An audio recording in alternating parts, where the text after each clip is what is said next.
tell me, where did you get the name Will XX? Where does that come from?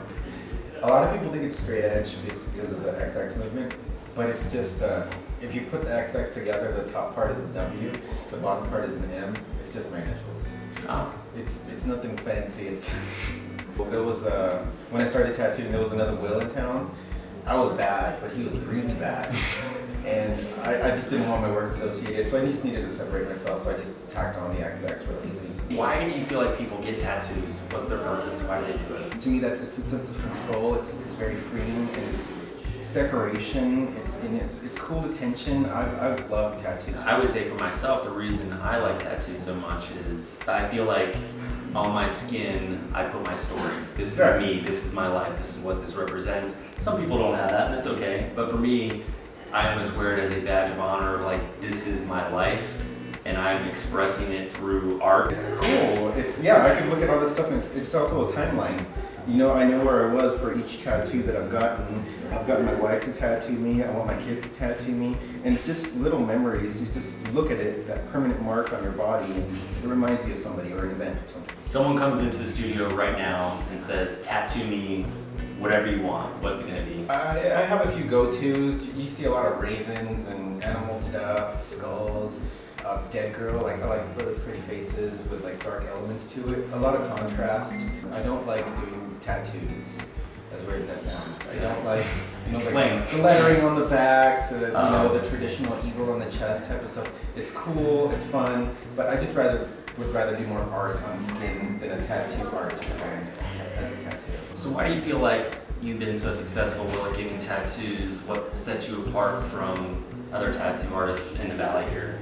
Most of the times when you walk into a tattoo shop, the client is really in a lot of control. They know what they want, they know how they want it.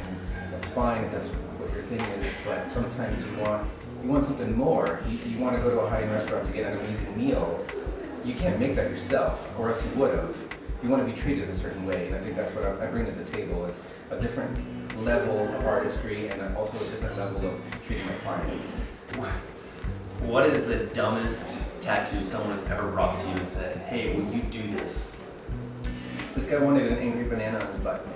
An angry banana on his butt. That was his description. He had no reference drawing or anything, and he's like, that's what I want, an angry banana on my butt. Did you do it? Yeah. You had little goofy eyes. I need to get a picture of what that looked like. Oh man, we're talking like 10 years ago. Yeah. I was at a walk-in shop. It might have been like an actual film picture. It may be around somewhere in a drawer. I don't know. Find it, I want to see it. Do you have any really funny tattoo stories where someone's passed out or something funny like that? So, when I was an apprentice, I think I was tattooing about 3 months. I was tattooing a client who was a soldier, had just gotten back from Iraq. It was around 5, 6 o'clock at night, and he kept yawning. I could tell he was really tired. I was working on his forearm. We were both sitting there casual, and I just told myself, like, I'm gonna stop talking. I'm gonna let this guy rest and relax. So as soon as he kind of like closed his eyes and leaned back, he kicked over my chair and he started convulsing. Like, he wasn't falling asleep.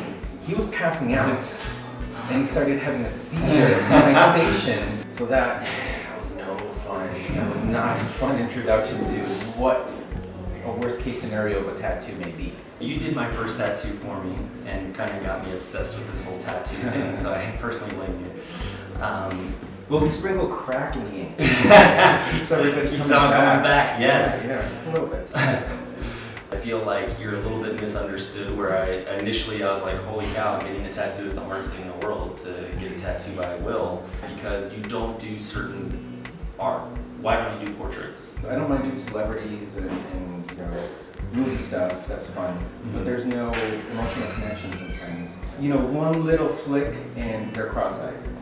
And it's permanent. And it's on me. And even if it's on have the client, of course. And that's why you're so booked out. I mean, you're what, 6 months out right now-ish, somewhere around there. I trust you so much as an artist, where it's like, I will switch my idea of a backup, so that way you will do it, because I know that you'll just create amazingness. Who wants to work for a living? I want to come to work and do awesome shit and have a good time every freaking day. That's the way it should be. Yeah.